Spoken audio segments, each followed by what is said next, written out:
이 사건 결론 부분을 말씀드리겠습니다. 이 사건 비상계엄은 국가 비상사태를 알리기 위한 것이었습니다. 현대 이 전쟁은 눈에 보이는 무력 전쟁보다 눈에 보이지 않는 하이브리드 전쟁을 앞세우고 있습니다. 그런데 하이브리드 전쟁은 실상이 눈에 보이지 않고 합법을 가장한 것이기 때문에 일반 국민들이 진상을 알기 어렵습니다. 비천구인은 대한민국 대통령으로서 국내 국외에 수집한 최고급 정보를 종합해서 대한민국의 상황이 국민 주권주의와 자유민주주의 헌정 질서를 붕괴시키는 하이브리드 침략이고 국가 비상사태라고 판단했지만 그러한 비상사태를 해결할 통상적인 수단이 없었습니다. 그래서 대통령이 심야 국무회의를 수집해서 국민들에게 설명하고 전국에 비상계엄을 선포하고 그 이유를 담화문으로 설명해서 눈에 보이지 않는 국가 비상사태를 모든 국민들에게 알린 것입니다. 그렇지만 대통령이 국가 안보에 관한 기밀사항을 다 공개하지 않았기 때문에 처음에는 웬 비상계엄 하는 의혹과 불신을 받았습니다. 언론 노조의 지배를 받는 주요 언론들이 비상사태도 아닌데 비상계엄을 선포하는 것은 내란이라고 맹렬히 선동했습니다. 그러나 대한민국 국민들은 명철했습니다. 젊은이들이 나서서 대통령이 밝힌 계엄의 이유를 직접 조사하고 확인한 다음에 대통령을 지지하기 시작했고 대통령을 지지하는 여론이 꾸준히 상승해서 50%를 넘었습니다. 국민들은 국가의 비상사태와 반국가 세력을 알게 되었고 자유민주주의 대한민국이 공산화된 것을 두려워하며 탄핵 무효를 외치고 있습니다. 선거관리 시스템의 해킹 위험성을 인식하고 선거의 안전성을 확보하라고 요구하고 있습니다. 전국의 대학생들까지 구국 대열에 합류하고 있습니다. 이러한 국민들의 각성이 국민 주권의 의식을 강화시켜서 자유민주 체제를 수호하고 대한민국의 혁신과 도약을 이끌어갈 것입니다. 그런데도 국회의 과반수 권력이 비상계엄과 관련된 장관들과 장군들을 겁박하고 회유해서 대통령의 비상대권 행사를 내란 범죄로 꾸미고 수사 권력이 총동원돼서 내란죄의 조서를 7만 장 넘게 꾸몄습니다. 윤석열 대통령에 대한 탄핵소추 사유와 내란죄 몰이는 조작된 허구입니다. 처음부터 끝까지 상식적으로 말이 되지 않는 가품입니다. 비상계엄 내란 몰이를 대통령으로 탄핵소추하고 내란죄로 수사하다 보니까 일당 독재의 현상이 전방위로 드러나고 국방과 치안체계가 마비되어 버렸습니다. 그들이 반국가 세력이고 국가 비상사태를 초래하고 있다는 사실을 스스로 밝히고 있습니다. 은밀하게 추진하던 체제 전쟁을 공공연하게 노골적으로 감행하고 있습니다. 소추인이 이 사건 탄핵 심판 대상에서 내란죄 부분을 제외시킨 것, 내란몰이가 허구임을 스스로 밝힌 것입니다. 결론입니다. 우선 이 사건 탄핵 소추는 헌법에 위반됨으로 각하되어야 합니다. 이 사건 비상계엄 선포는 헌법이 대통령에게 허용된 비상대권의 행사였고 고도의 기밀정보와 국가 통치적 판단에 따른 대권 행사입니다. 그러한 기밀을 알지 못하고 비상사태에 대한 대처 능력도 없는 국회와 헌법재판소는 비상대권 행사의 위헌 여부를 판단할 능력도 권한도 없습니다.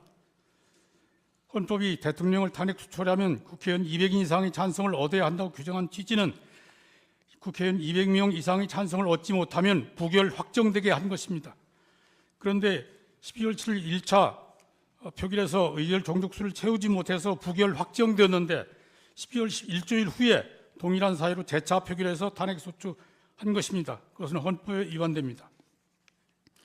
그리고 대통령 탄핵 소추는 실질적 요건과 절차적 요건을 갖추어야 하는데 국회는 중대한 위헌 위법 사유를 조사하지도 않고 정족수만 채워서 탄핵 소추했습니다.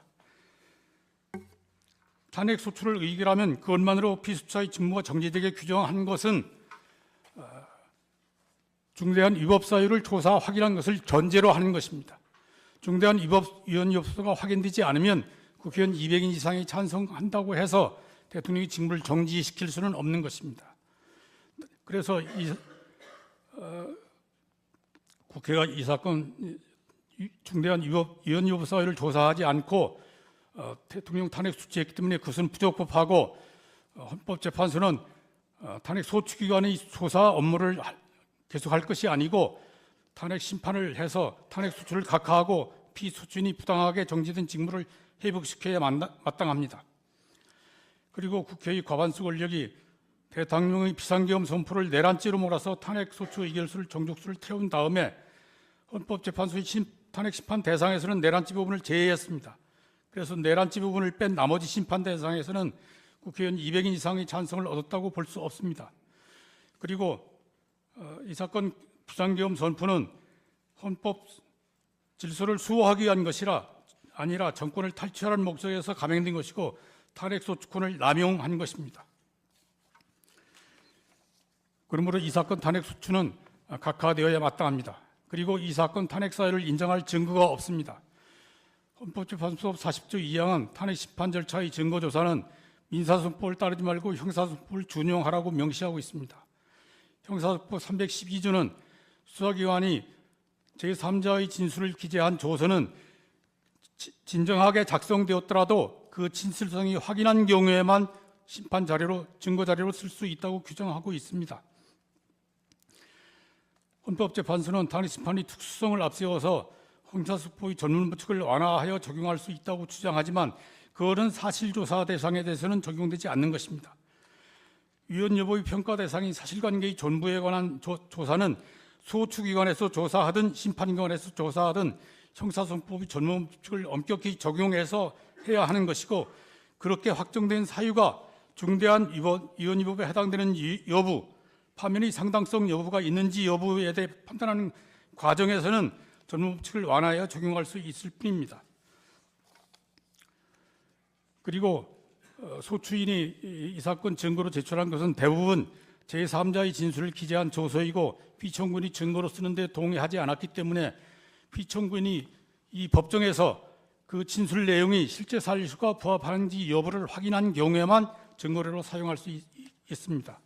그런데 이 사건에서는 증인으로 나온 사람들도 수사기관의 진술 내용이 사실과 다른 부분이 많다고 진술했기 때문에 증거로 사용할 수 없습니다.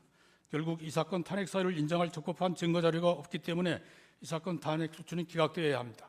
이상입니다.